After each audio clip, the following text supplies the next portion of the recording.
Welcome to Vices vs. Verses, Episode 6.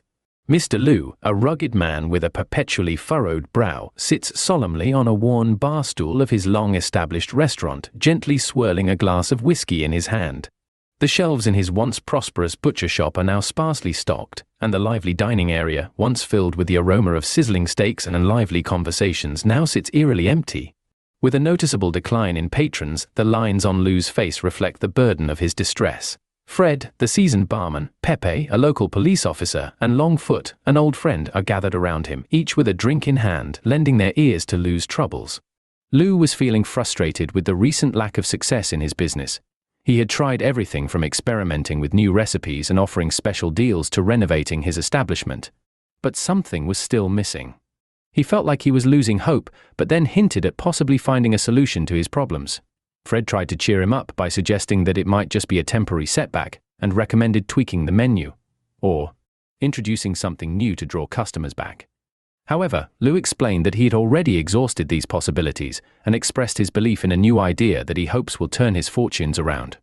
In a slightly inebriated state, Fred raised his glass and proposed a toast to celebrate Lou's newfound optimism.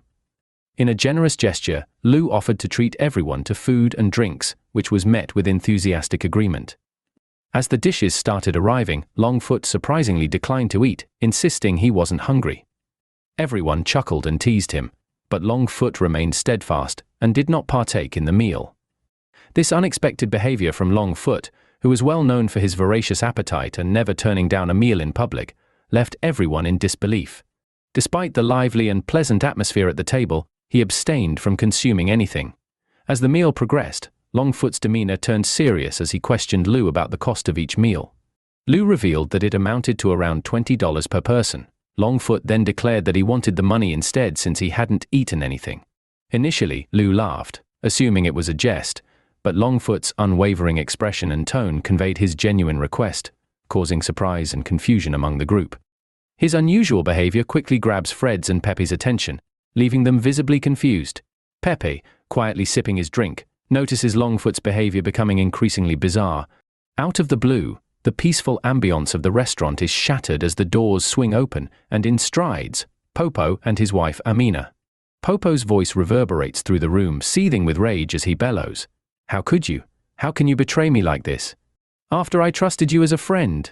The sudden eruption startles everyone present, Amina included. She believed Popo was taking her out for a delightful lunch at Mr. Lou's restaurant. Once again, she finds herself mortified by Popo's public outburst. Amina was speechless when Popo confronted Mr. Lou in a dramatic showdown, exclaiming, "How dare you fire my wife without telling me?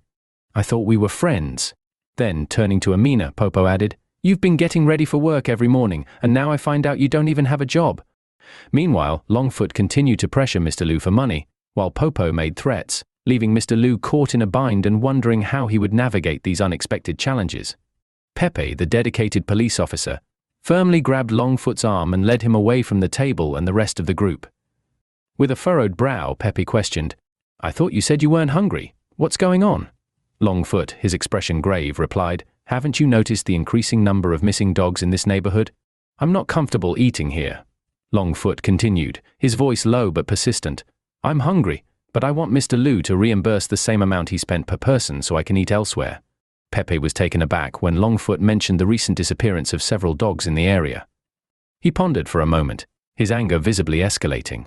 Pepe, a man close to 6 feet tall, stood on a bar stool next to Longfoot, pulled his hand back, and delivered a forceful slap to Longfoot, the type of slap needed for a man who towers over everyone around him.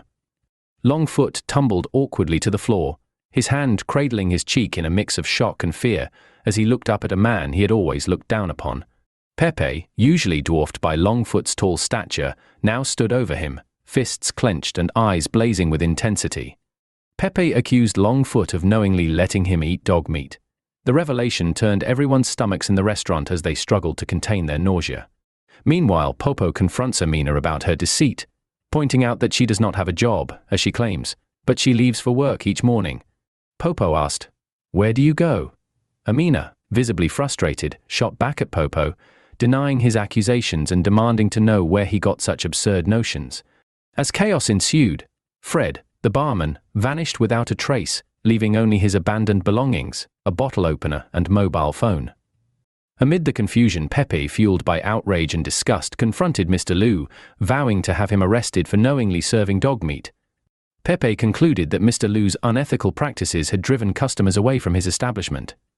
Mr. Liu stood bewildered and defensive as he tried to explain himself, but Pepe kept cutting him off, making it difficult for him to express himself. Popo and Amina stood facing each other, their voices raised in a heated argument that had been ongoing for what felt like an eternity. Their differences had finally reached a boiling point. Popo gestured emphatically towards the wall, where a striking photo hung next to the Employee of the Month picture. The prominently displayed photo depicted Amina, his wife, with a bold message underneath that read in clear, unambiguous letters, "Amina is not an employee of this establishment." Amina was shocked, feeling a sudden surge of anger as she struggled to grasp the full significance of what she had just witnessed. It was undeniable that Mr. Liu was on the brink of facing yet another daunting challenge. With a calm but determined gait, Amina aggressively made her way past Longfoot, who lay sprawled on the ground, his puzzled expression revealing his difficulty in coming to terms with the rapidly unfolding events. As Amina advanced toward Mr. Liu, a gentle arm extended and firmly held her back, preventing her from confronting him. Simultaneously, the same individual signaled Pepe to release Mr. Liu from the chokehold.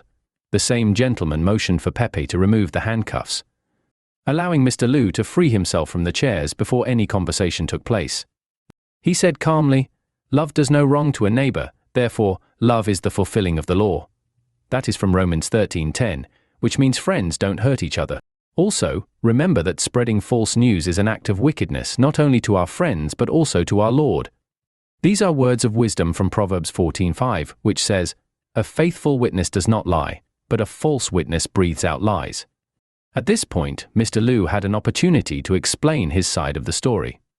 Amina, infamous for her subpar cooking, secured a job at a prestigious luxury hotel.